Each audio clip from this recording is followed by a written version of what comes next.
The fluorescent office lights flickered overhead like they were mocking me. I gripped the sides of the podium tighter, the numbers on the slide blurring, blending into a nightmare with no exit. I could hear my own voice trembling across the room, filled with eager faces. As you can see in the third quarter financial report, the words sounded hollow in the dizziness. Everything spun, the charts turning into distorted streaks of color. I felt my heart no longer beating in rhythm. It was as if it wanted to tear through my chest and escape. I'm Nora Gibson, Chief Financial Officer of a major real estate corporation in New York, 36 years old, and I was dying in the middle of the highest point of my career. A voice called from the back of the room. "Nora, are you okay?" I opened my mouth to respond, but no sound came out. The room suddenly tilted to the left. It felt like I was floating in space before everything went dark. Chaotic voices erupted. "Call 911. She's not breathing. Clear the room." My assistant, Mary's terrified face appeared above me, her mascara running down her cheeks in 2 black streaks. "Nora, stay with us. The ambulance is coming." I tried to lift my hand, but my body felt like stone. I whispered, barely a moan. "Call my parents, please." Everything went black. When I opened my eyes, there was only one sensation left in my body: freezing cold. Urgent medical voices surrounded me. Unfamiliar medical terms like cardiac arrest and emergency surgery sliced into my ears like sharp knives. I clung to the wrist of a nurse, my vision as dim as a curtain not fully drawn. My phone, I need to call my family. She hesitated for a moment, then placed the cold phone in my hand.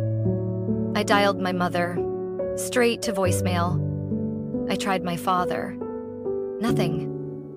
The messages I sent became a frantic blur, shaky, desperate words. "Mom, I'm at the hospital. They're prepping for surgery." "Dad, please, pick up. I'm so scared." Finally, the nurse gently took the phone from my hand. "We need to go now, Ms. Gibson. I'm sure they'll be here when you wake up." But they didn't come. I woke up after surgery, lying silently in the ICU.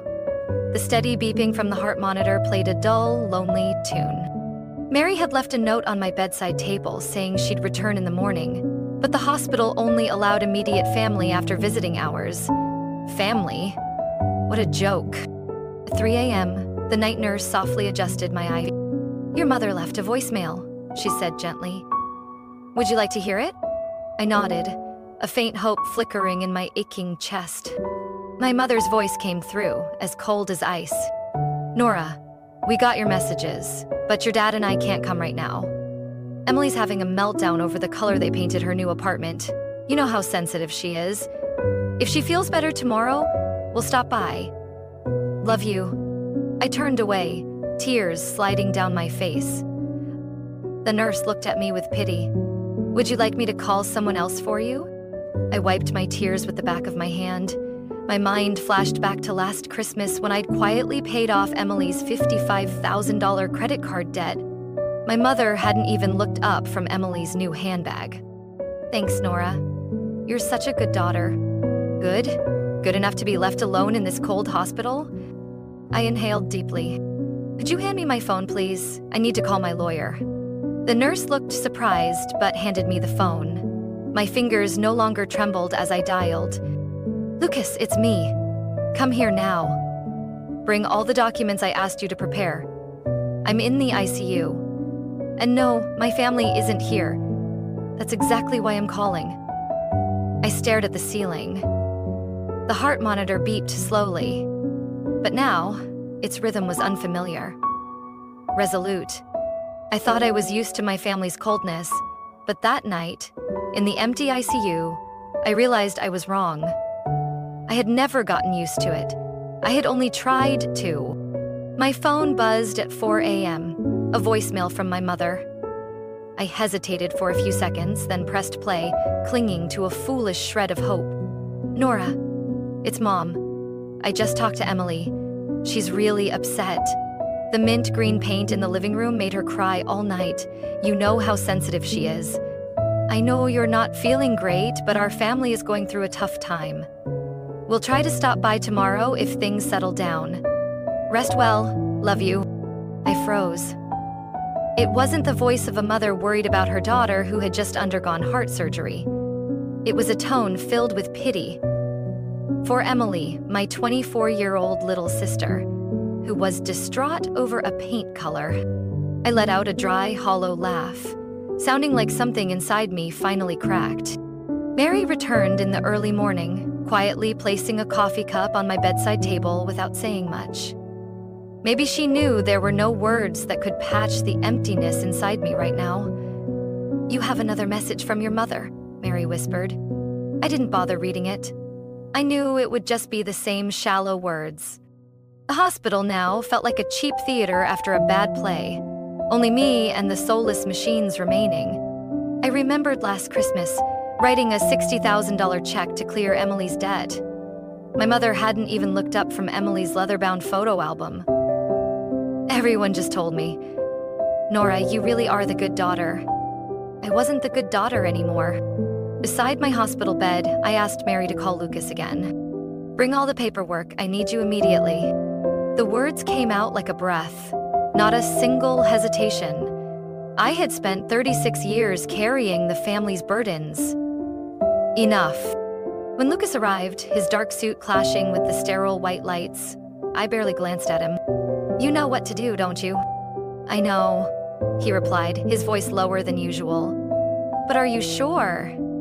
I glanced at the heart monitor, the rhythm steady as if nothing had happened. I've been sure since the moment my mother left me here for a botched paint job. Lucas said nothing more. He simply opened his briefcase, arranging stacks of papers neatly on the table beside my hospital bed. Wills, bank documents, the deed to the Florida mansion, the place my family spent every summer like some ritual to flaunt their status to their wealthy friends. I glanced over each page, signing my name without the slightest tremor. Every stroke of the pen felt like cutting through invisible chains that had bound me my entire life. Lucas nodded after gathering the files. "The house will be listed for sale today. All accounts tied to your family have been frozen. They'll receive the notifications by the end of the day." My phone buzzed, a message from my mother.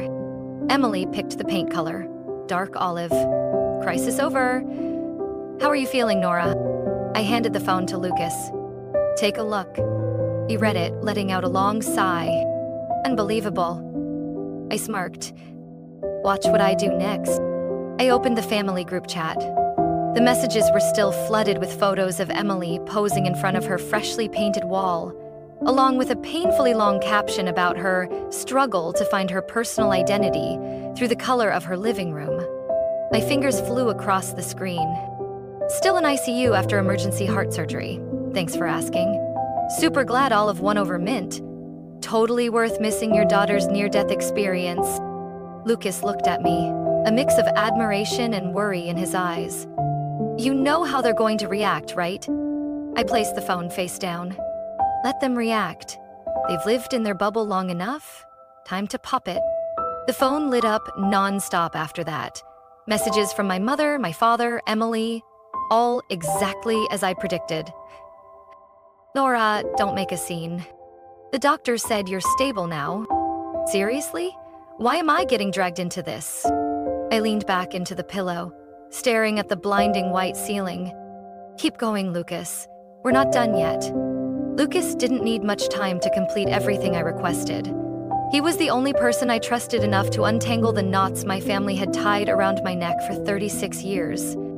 When the faint morning light seeped through the ICU window, he laid the documents in front of me, each page marked with neon stickers. I looked at him, strangely calm. "Where do we start?" My voice was hoarse after a sleepless night. Lucas pulled up a chair beside the bed. "We start with the will. I've drafted a new one. Just needs your signature." I nodded. Each stroke of the pen severed the old veins I had forced myself to keep tied to that family. I crossed out my parents from the list of heirs. Not a hint of hesitation.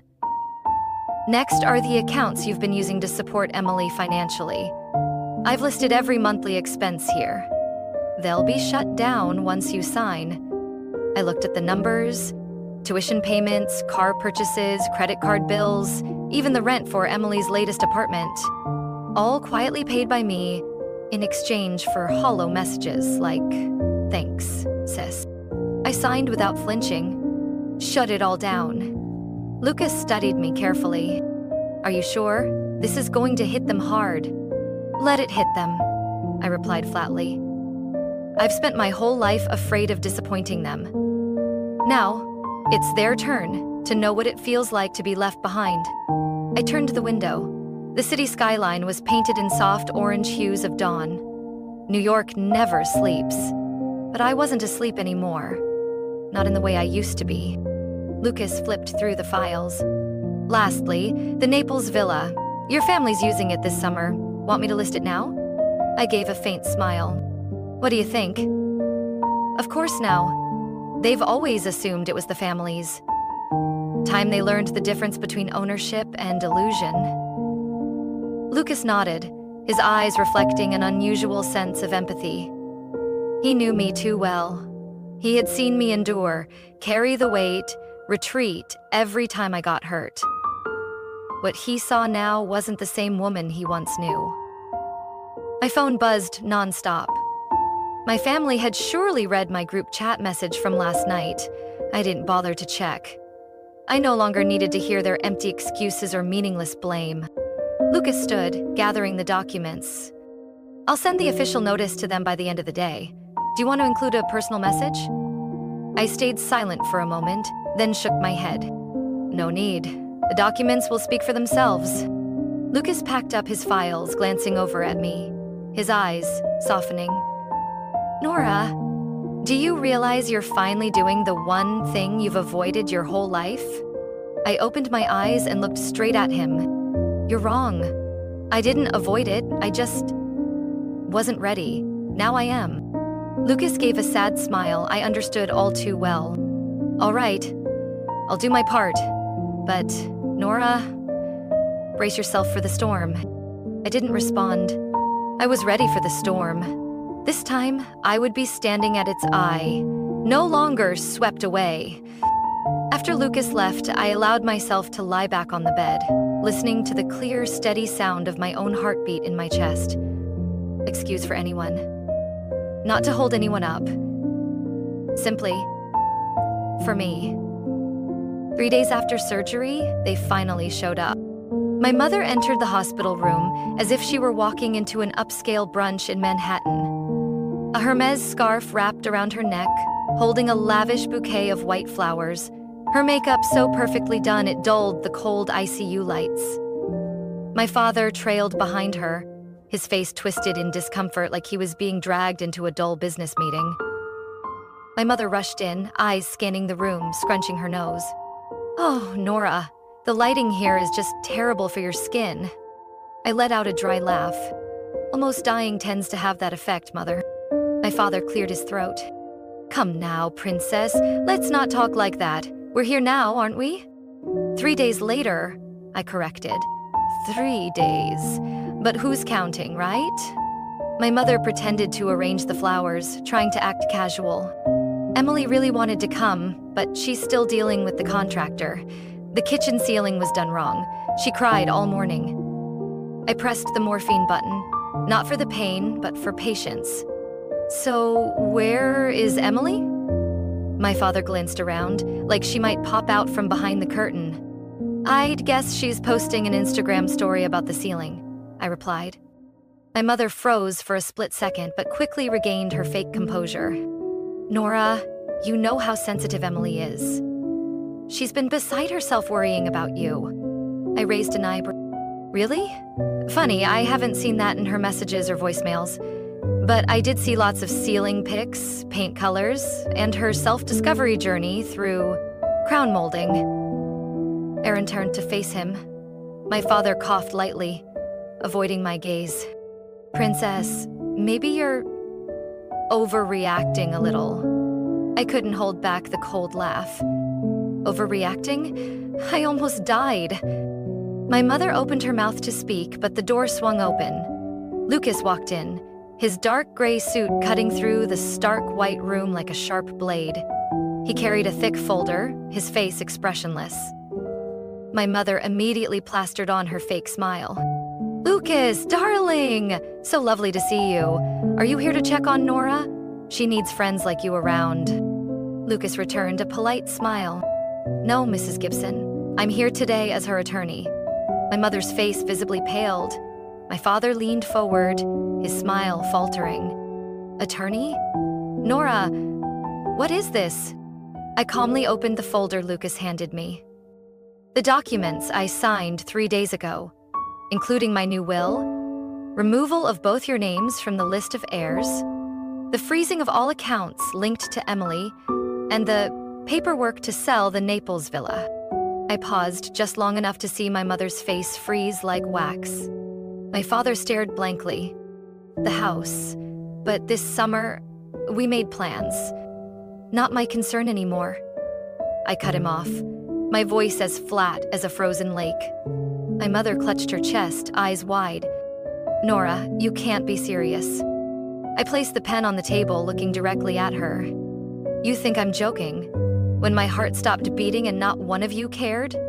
The door burst open. Emily stormed in, still in her crisp white linen dress, oversized sunglasses, clutching a latte. "Nora, I just saw your message. How could you do this? I'm in the middle of a crisis, you know that. You always make everything about yourself." I leaned back, watching my sister like I was observing a ridiculous play. "Your crisis is crown molding, Emily. My crisis was cardiac arrest. I'm pretty sure we're not operating on the same level here." Emily screamed, her voice a shrill needle stabbing straight into my brain. "You're so selfish. You're stressing everyone out." Lucas calmly stood, pulling more documents from his briefcase. "Miss Gibson, I've also prepared a restraining order, just in case." My mother shouted, "Nora, stop this. You'll regret it." I tilted my head slightly, my smile unhurried. No need to raise my voice. "No, Mother. The ones who'll regret this won't be me." The room fell into silence. Only the steady beep of the monitor remained, as solid and unwavering as I was in that moment. After all these years, it finally beat only for me. I thought I was numb to my family's shocks by now. Turns out, I had underestimated them. 4 days after signing all the paperwork, I received an anonymous email. The subject line was simply 3 words: Dad's medical records. I opened it with instinctive caution, but as the first line appeared, I felt like I was being pulled into an icy whirlpool. Robert Gibson, diagnosed with hereditary cardiac arrhythmia in 1986. Ongoing monitoring for biological daughter Emily Gibson. No records of monitoring for Nora Gibson. I sat frozen. The shock seeped into every bone in my body. I had never known my father had a hereditary heart condition, and they had never once mentioned that I, the daughter they always called the caretaker's sister, might also carry that gene. And the name, Emily Gibson. They had been monitoring my sister's heart health since she was a child. But not me. My phone slipped from my hand, falling onto the hospital bed sheets. They knew. They had known all along. They chose to protect Emily. They chose to leave me in the dark. Lucas answered on the first ring. "Lucas, I just received something. You need to verify immediately." I forwarded him the email. A thick, heavy silence stretched across the line before Lucas finally swore under his breath. The first time I had ever heard him do that. "Damn it, Nora. This is deliberate medical concealment. I'll have my team go through all the records, but from what I'm seeing, they've known about this risk since you were a child." I leaned my head against the cold mattress, staring at the stark white ceiling. But inside me, there was only pitch black emptiness. "Lucas, I want the world to know. All of it. This isn't just about money, or me being used like a living ATM. They let me live my whole life as a ticking time bomb without so much as a warning." Lucas exhaled. "I get it. But this is going to be huge, Nora. Are you ready for that?" I pressed my lips together, my voice firm. They chose to protect Emily. Now it's my turn to protect myself. That night, I didn't sleep. Instead, I dug up old photos, faded medical records I'd been forced to forget. The puzzle pieces started falling into place in the most terrifying way. Why was I always the kid who had to walk to the clinic alone when I had a high fever, while Emily got an ambulance for a stomachache? Why was Emily always prioritized in health checkups, while I was handed off to the family doctor with a dismissive, "Nora's healthy, no need to worry"? And why, every time I asked about family medical history, did they just smile and change the subject? I knew why, now, because I wasn't their biological child. Lucas's call the next morning confirmed everything. "I have the documents, Nora. You're the daughter of Sarah Gibson, Margaret's sister. You were legally adopted when you were 2, after Sarah died in a car accident." It felt like my entire past was being stripped bare. I wasn't their child. I was the daughter of a dead woman, and they had kept me out of obligation. Or more accurately, as a backup plan. They knew. They knew the heart condition wasn't hereditary for me, but they never bothered to tell me because I wasn't important enough to know. Lucas stayed silent for a moment before speaking. "We'll use this. We'll make the medical records public, expose their cover-up. And Nora, I need you to understand, once you do this, there's no going back." I closed my eyes, taking a long breath. "Lucas, I never had anything to go back to." That day, I drafted an email to all my company staff, friends, and even old business partners who knew my family. No names, no direct accusations. Just the story of a girl who grew up in a family filled with secrets and lies. A girl who almost died because of information that was deliberately kept from her. When I hit send, a wave of coldness and relief washed over me. No more burdens. No more guilt. Just the raw, ugly truth that needed to be told. And I knew the real battle had only just begun. I always thought of myself as a private person. I didn't like noise, never needed anyone to know my pain. But this time, I understood. Silence only fed people like my family. And I was done living in the gilded cage they had built. I opened my laptop, my fingers gliding across the keyboard with resolve. I wasn't writing as a betrayed daughter. I was writing as someone who had survived a lifetime of manipulation. I didn't name them. Just the story of a girl who paid every bill for parties she was never invited to. A girl raised to be quiet, to sacrifice, to stand in the shadows while others basked in the spotlight. Until the day she almost died and realized she wasn't even part of that family. Overnight, the post spread like wildfire.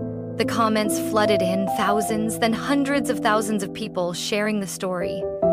Strangers messaged me about toxic families, decades of silence, invisible scars they carried. The media got involved. I didn't need to name names. They connected the dots themselves. They knew. The New York business community knew. Social media groups knew. The Gibson family was stripped bare in front of the high society they once ruled. Emily panicked. She posted stories denying everything, claiming I was lying, that I was jealous of her success, but her desperate attempts only made her a laughingstock online. Lucas sent me an audio recording he'd received from an anonymous source. In it, Emily was screaming at my parents, demanding they do something. "You're just going to let her do this? You have to stop her. People are looking at me like I'm the villain. Do something." My mother hissed in the recording. "We're trying, Emily. But Nora's always been the ungrateful one. She's gone too far this time." My father only let out a weak sigh, as if everything that was happening was just an unwanted inconvenience. I listened to the recording in silence. No more anger, just a bitter relief. The evidence they had tried to hide their whole lives was now exposing them all on its own. A few days later, I received a formal complaint from Emily's lawyer. She accused me of defamation, damaging her reputation and causing her severe emotional distress. Lucas merely scoffed when he glanced at the papers. "They're really desperate now." I nodded. "You know what to do." Lucas Lucas struck back by filing a countersuit, attaching all the evidence of financial fraud Emily had committed under my name. Unauthorized loans, bank accounts she had secretly accessed, lavish expenses I had been forced to pay. When the court dismissed Emily's lawsuit, Lucas said bluntly, with no more politeness, "They dug their own grave, Nora. Now we just need to give them a little push." That same day, a video of Emily screaming and throwing a cocktail at a journalist during a charity gala in Manhattan went viral. Her smudged makeup running down her cheeks became a meme across countless forums. I got a message from Nicholas, Emily's ex-boyfriend. "She's completely losing it. If you want, I'm willing to testify about everything I know." I replied with just one simple sentence. "Thanks, but..." She'd write her own downfall. I wouldn't lift a finger. I shut down my laptop, quietly watching the sky outside. The gray clouds rolled over the city, but inside me, the storm had passed. What I needed to do, I had done. Now I just wanted peace, to enjoy my own heartbeat, its rhythm, no longer theirs, only mine. I left New York on an autumn morning as the leaves began to change colors along Fifth Avenue. I didn't look back. Everything that belonged to me was packed neatly into 2 suitcases and a one-way ticket to California. San Diego welcomed me with golden sunshine and the salty ocean breeze. This city had no idea who I was, and I didn't need anyone to know. I just needed a space wide enough to breathe, without the suffocating weight in my chest that had followed me for so many years. My new apartment was much smaller than the Upper East Side penthouse I used to rent for my parents, under the excuse of maintaining the family image. But here, everything was mine. From the simple couch to the window overlooking the sea. I hired a professional estate auction company to liquidate everything that remained of the Gibson family's assets. I kept nothing except for an old photo of Aunt Sarah that Lucas had found in the archives. In the picture, she held me, a 2-year-old girl, with a tenderness I had never received from the people I called Mom and Dad. The auction went quickly. The Naples villa sold for well above the asking price. I didn't bother reading the whining texts from my mother or the meaningless threats in Emily's emails. I blocked all their contact. I had spent my whole life enduring those voices. Not anymore. Lucas advised me to keep a portion of the money for safety, but I had other plans. I used most of the funds to establish the Sarah Gibson Foundation, a charity supporting underprivileged families in screening and treating hereditary heart conditions. I wanted the foundation to be my real legacy, not cold bank accounts, not glittering villas, but something warm, meaningful, carrying the imprint of the woman who gave me life. At the foundation's opening ceremony, I wore a simple black dress, standing before a small hall, speaking to strangers. People I felt closer to than anyone who had ever called me daughter or sister. I told my story. No embellishments, no forced strength, just the truth. About a child raised in a house full of fake parties where silence was painted as duty and sacrifice worn like a toxic badge of honor. I spoke about the importance of early heart health screening, about how neglect and lies could kill a person, not with a knife, but with indifference. When I finished, I saw tears streaming down the faces of people I had never met, but this time I didn't feel obligated to comfort them. I just felt light, as if I had finally placed a period at the end of my story. Lucas approached me after the event, handing me a letter. "From them," he said softly. I looked at the pristine white envelope, my mother's neat handwriting clear on the front. I didn't open it. I tore it up and dropped it in the trash without a hint of hesitation. That night, I sat on the balcony of my new apartment, the ocean breeze running through my hair, and for the first time, I felt an unfamiliar peace. My phone buzzed. It was Nicholas. He sent me a photo. Emily being kicked out of a luxury boutique after yelling at the staff for refusing her return. I laughed, no bitterness left. She's finally learning what not being accepted feels like. I didn't reply to Nicholas anymore. My story with them was over. Now, I had other stories to write, other people to meet, other heartbeats to protect. I didn't plan it, but somehow, everything seemed to fall into place at just the right time. After the launch of the Sarah Gibson Foundation, I received hundreds of emails. Not just hollow congratulations. More than that, there were long, tearful letters from people I had never met. They told me about their families, the invisible walls, the quiet wounds, the names they kept buried like shameful secrets. I read every word. Each story was like a mirror reflecting me in those past years. I realized I wasn't as alone as I had thought. The idea to start a support group for survivors of toxic families came to me one drizzly night, while I was typing a reply to a middle-aged woman in Ohio, someone who had spent 30 years under her mother's subtle control. I hosted a trial chat on Zoom. I gave it a simple title, No Longer Alone. At first, only a handful of people showed up, but the next week it grew to 20, then 50. They came from everywhere.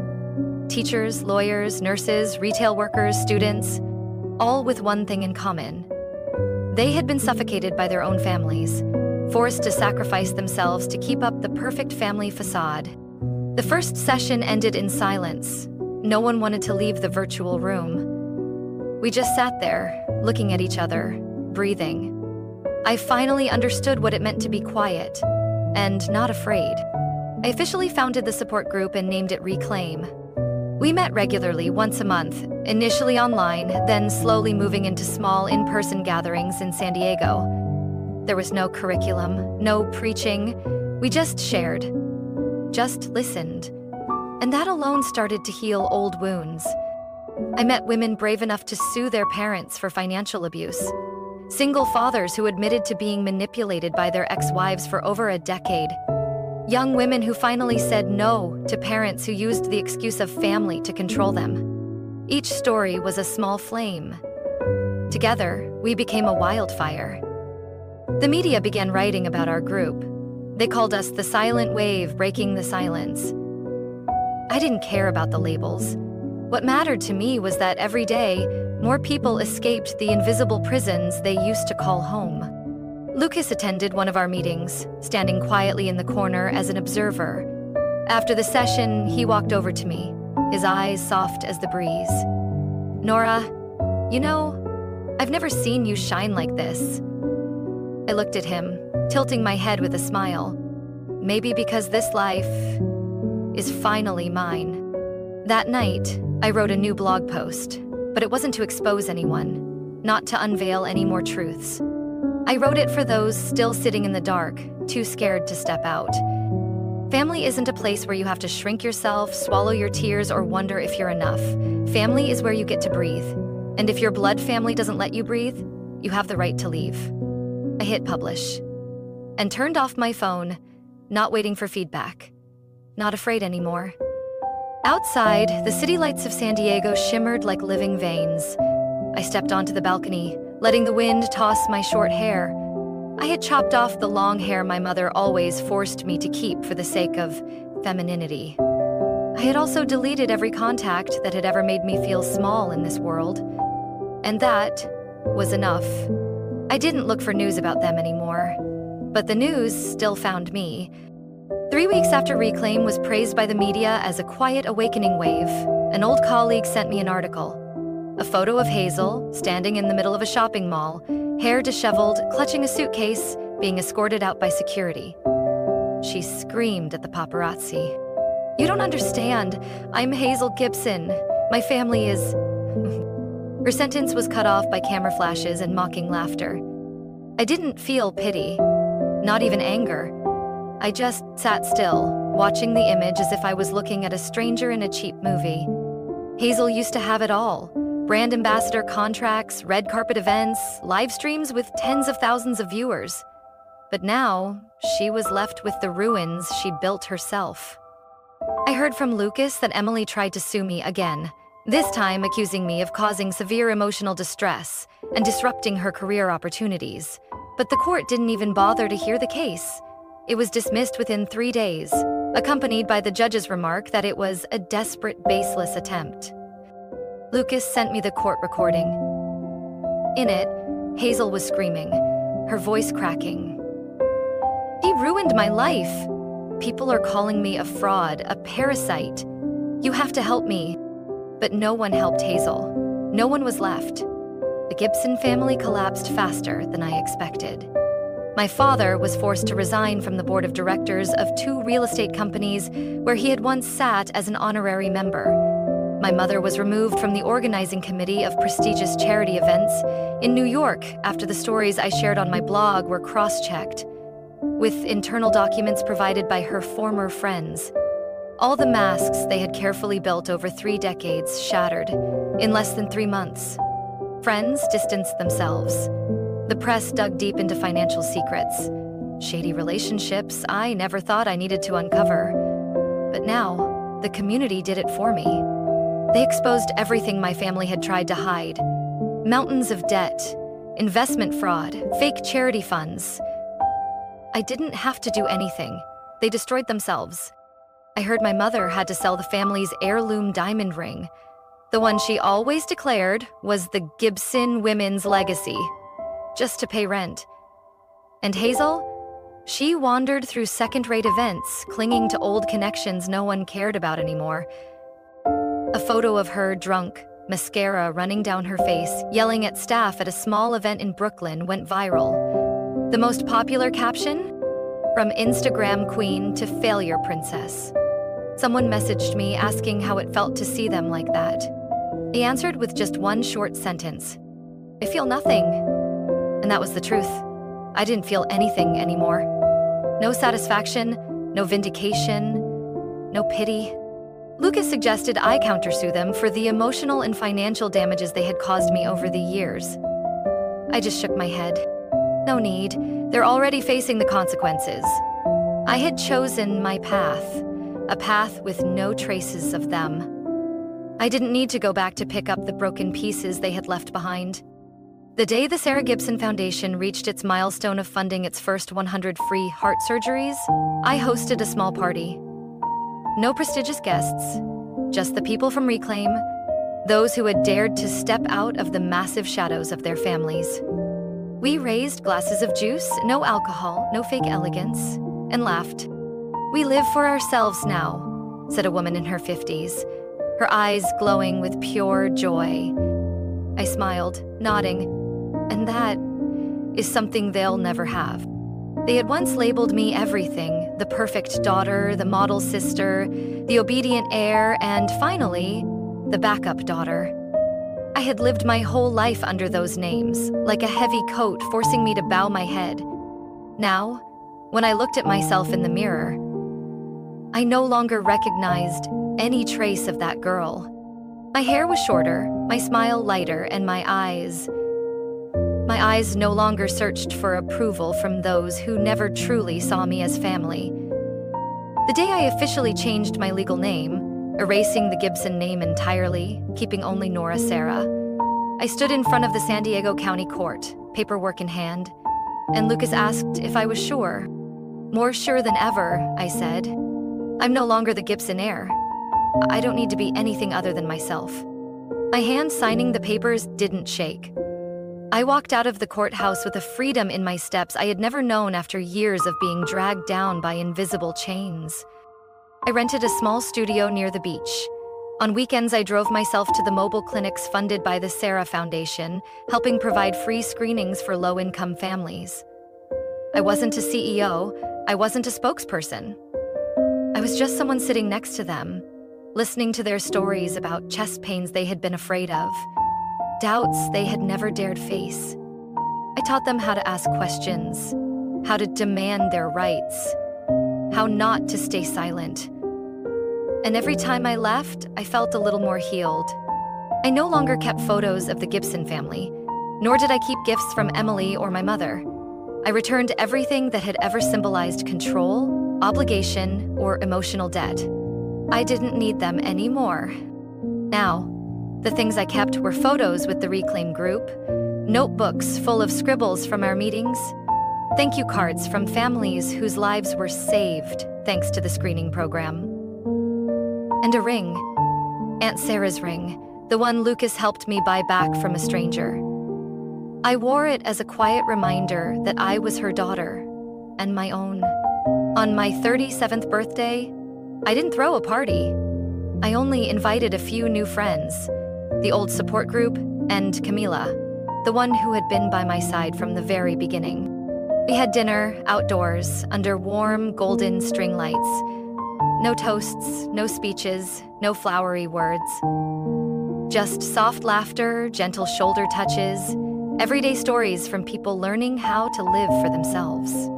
I stood on the balcony, letting the California breeze run through my hair and the morning light dry out the old dark corners inside me.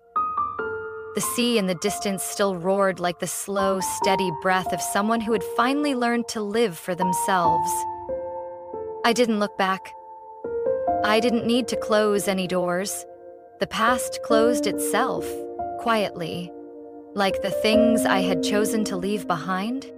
Sarah's ring rested in my hand, no longer a symbol of pain, just a beautiful pause in the life story I would now write for myself. Nora's story is not just a journey of breaking free from a toxic family. It's a powerful reminder that sometimes the bravest act isn't fighting others, but letting go of the things that once imprisoned us in silence. In real life, some ties that seem like blood can actually be invisible chains. Choosing to step out, live by our own values, and build our own happiness isn't selfish. It's the deepest form of self-love, and sometimes that's what real freedom looks like. What do you think about Nora's journey? Have you ever faced toxic relationships like she did? Share your thoughts in the comments, and don't forget to follow the channel for more emotional family stories like this one.